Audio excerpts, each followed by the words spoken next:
बहुत समय पहले की बात है। बलदेवपुर नाम के छोटे से गांव में दो किसान रहते थे। एक नाम था लखन तो दूसरा था बिरजू। दोनों बचपन के साथी और स्वभाव से एक दूसरे के बिल्कुल विपरीत थे। लखन मेहनती और ईमानदार था। उसके पास छोटा सा खेत था, लेकिन उसका दिल बहुत बड़ा था। वहीं दूसरी ओर बिरजू बहुत आलसी था। खाट पर लेटकर अपने सपनों का काम ही उसका एक मुख्य काम था। लखन के खेत में हर साल अच्छी फसल होती थी। लखन की मेहनत से सब उसके से ईर्ष्या का पात्र बन जाता था। देखिए जी, इस बार भी लखन की फसल कितनी अच्छी हुई है। हमेशा इसके साथ ही अच्छा क्यों होता है। इस बार तो ये फसल बेचकर राजा ही हो जाएगा।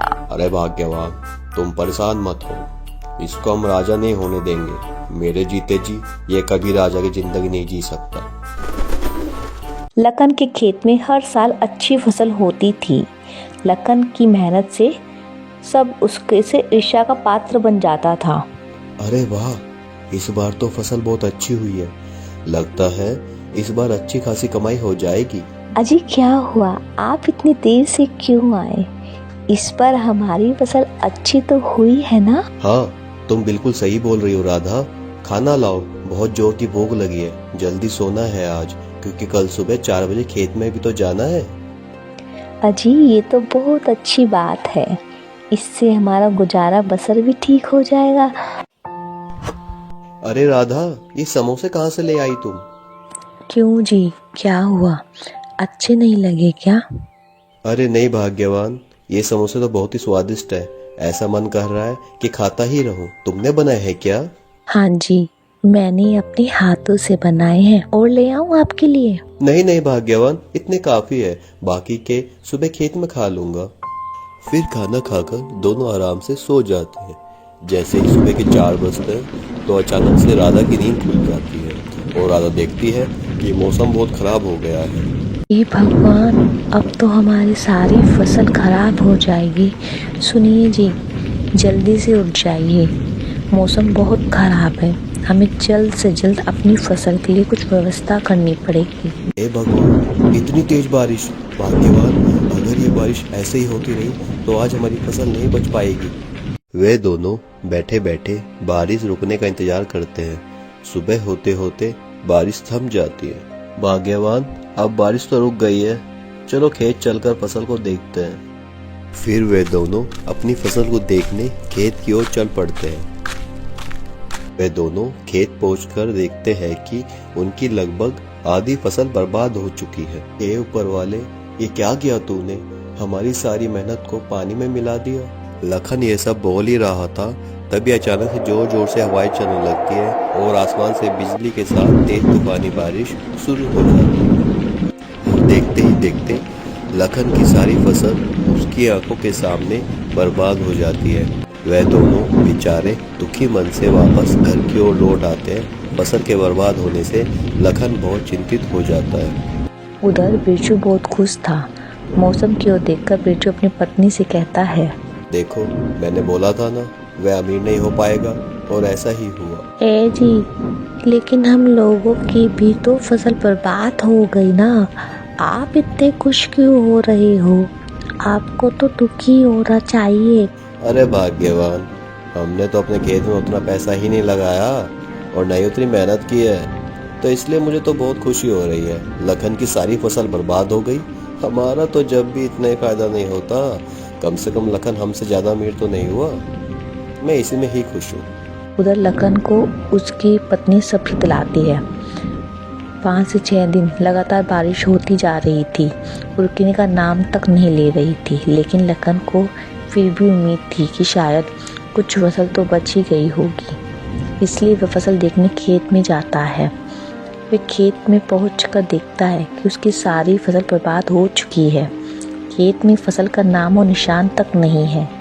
पूरे खेत में पानी भरा हुआ है। लखन ये देखकर बहुत उदास हो जाता है, लेकिन मौसम की मार के आगे वह बेचारा कर भी क्या सकता था, और दुखी मन से घर लौट आता है। लखन घर आकर सारी बात अपनी पत्नी को बताता है। भाग्यवान, हमारी सारी फसल बर्बाद हो गई है, सर्दी भी आ रही है, अब हमारा गुजारा कैसे होगा? घर में खाने को कुछ भी नहीं है। अजी, मैंने थोड़े से पैसे बचा के रखे थे और कुछ पैसे आप सेठ धनीराम से उधार ले आना, उनसे भूलना। जैसे ही थोड़ा बहुत मुनाफा होगा हम आपके पैसे लौटा देंगे। हाँ राधा, अभी तो रात हो रही है, फिर कल को जाकर मैं सेठ जी से बात कर लूंगा। अभी तुम सो जाओ। फिर दोनों खाना खाकर सो जाते हैं और सुबह होते होते बारिश भी रुक जाती है। अगले दिन लखन सेठ धनीराम के यहाँ पैसे लेने चला जाता है। अरे लखन, आओ आओ, और कैसे आना हुआ आज? अरे सेठ जी, वो कुछ पैसों की जरूरत है, आप कुछ मदद कर देते, आपका भला होता मालिक। अरे लखन, क्यों नहीं, मैं यहाँ समाज सेवा के लिए तो बैठा हूँ। यहाँ तो गोदाम भरा हुआ है पैसों का, के आओ और ले जाओ। पहले ये बताओ, पैसे के बदले क्या दोगे? मैं अपना घर रख देता हूँ आपके पास मालिक। कितने पैसों की जरूरत है? सेठ जी, ज्यादा नहीं, बस 10,000 रुपए चाहिए थे। अच्छा लगन, मैं तुमको पैसे तो दे दूंगा, लेकिन टाइम पर वापस नहीं दिए ना तो तुम्हारी जमीन पर कब्जा कर लूंगा। ठीक है सेठ जी, आप फिक्र मत करो, मैं आपको पैसे दे दूंगा, आपका पैसा समय पर वापस कर दूंगा। इतना कहकर लखन सेठ के यहाँ से पैसे लेकर आ जाता है। ये लो भाग्यवान, तुम्हारे कहने पर मैं सेठ से पैसे तो ले आया, लेकिन उन्होंने अजीब सी शर्त रखी है कि अगर हमने उनका पैसा नहीं लौटाया ना तो वो हमारी जमीन पर कब्जा कर लेंगे। आप फिक्र मत कीजिए, अब देखो सर्दियाँ भी आ चुकी है तो हमारे समोसे और पकौड़ी बहुत बिकेंगे, लोग बड़े ही चाव से खाएंगे। सर्दियों में तो हम सेठ के अपने आसानी से पैसे चुका देंगे सारे। अच्छा ठीक है भाग्यवान, कहीं ऐसा ना हो कि जो घर में थोड़ा बहुत पैसा बचा था वह भी लग जाए और हमारी जमीन भी चली जाए। आप खामखा टेंशन ले रहे हैं, ऊपर वाले पर भरोसा रखो, सब अच्छा होगा। लखन बाजार जाकर उन पैसों से समोसे और पकौड़ी बनाने का सामान ले आता है। फिर राधा पकौड़ी और समोसे बनाती है। समोसे और पकौड़ियाँ ले लो, समोसे, गर्मा गर्म समोसे। एक बार राजस्थान की मशहूर पकौड़े और समोसे खाओगे तो खुश हो जाओगे, और नहीं खाओगे तो फिर बाद में पछताओगे। तभी एक औरत लखन के से समोसे लेने आती है। अरे भैया, ये समोसे देखने में तो बहुत स्वादिष्ट लग रहे हैं, कैसे दिए? 5 रुपए का एक है बहन जी, बताओ कितने दूं? अच्छा ठीक है, 10 दे दीजिए भैया। फिर लखन 10 समोसे उसको दे देता है और पैसे लेकर आगे की ओर निकल जाता है। अरे ओ राधा, एक गिलास पानी तो लाओ जरा, आज बहुत थक गया हूँ। हाँ जी, अभी लाई। क्या कुछ समोसे और पकौड़ी बिके क्या आज? नहीं राधा, आज तो एक भी समोसा नहीं बिका, और आज मैं बहुत ज्यादा थक गया राधा। जी आप ठीक ही कह रहे थे, हमारे समोसे कोई नहीं खरीदेगा, अब तो हमारे बाकी के पैसे भी खराब हो गए। अरे अरे अरे, मेरी बात तो सुनो। अरे राधा, कुछ समोसे और पकौड़ियाँ ही नहीं बची, बल्कि सारी हाथों हाथ बिक गई। क्या सच कह रहे हैं आप? हमारे सारे समोसे पकौड़ी बिक गए वाकई में? हाँ बिल्कुल राधा, लोगों को हमारे समोसे पकौड़ियाँ इतनी पसंद आई कि सारे के सारे समोसे पकौड़े चट से बिक गए। ये लो पैसे, इसमें से कुछ पैसे मुन्नी की स्कूल की फीस जमा करने के लिए रख दो, और कुछ पैसे से हम अनाज खरीद लेंगे। अगले दिन सुबह राधा और भी ज्यादा समोसे और पकौड़ी बनाकर लखन को दे देती है। लखन उनको बेचने गांव की ओर निकल पड़ता है। समोसे और पकौड़ियाँ ले लो, समोसे, गर्मा गर्म समोसे, एक बार राजस्थान की मशहूर पकौड़ियाँ खाइए। लखन ऐसे ही आवाज लगाता हुआ जा रहा था कि तभी गांव का एक आदमी उसके पास आता है और कहता है, अरे ओ समोसे वाले भैया, हमने सुना है तुम्हारे समोसे और पकौड़ियाँ बहुत स्वादिष्ट है, चलो 100 रुपए के समोसे और पकौड़ियाँ मुझे भी दे दो। अरे हम भी तो देखे तुम्हारे इन समोसों और पकौड़ियों में ऐसा है क्या? लखन उस आदमी को समोसे और पकौड़ी दे देता है और उसे पैसे लेकर आगे की ओर निकल जाता है।